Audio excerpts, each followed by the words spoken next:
અમદાવાદ શહેર traffic police દ્વારા 3 દિવસ માટે સીટ બેલ્ટ અંગે ખાસ ડ્રાઈવ યોજાશે। કારમાં બેઠેલા તમામ વ્યક્તિઓને ફરજિયાત સીટ બેલ્ટ પહેરવા અંગે જાગૃતિ આવે તે માટે ડ્રાઈવનું આયોજન કરવામાં આવશે, જેને લઈ પોલીસ અધિકારીનું કહેવું છે કે દંડની વસૂલાત માટે હાલ કોઈ સૂચના નથી, પણ પોતાની સુરક્ષા એ વાહન ચાલકની જવાબદારી હોવાથી 3 દિવસની ઝુંબેશમાં માત્ર લોકોને જાગૃત કરવામાં આવશે।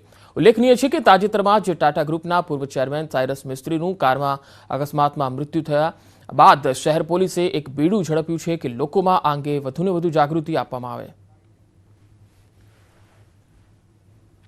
અમદાવાદ શહેર પોલીસ દ્વારા આજથી 3 દિવસ માટે સીટ બેલ્ટ અંગેની ડ્રાઈવ રાખવામાં આવેલી છે।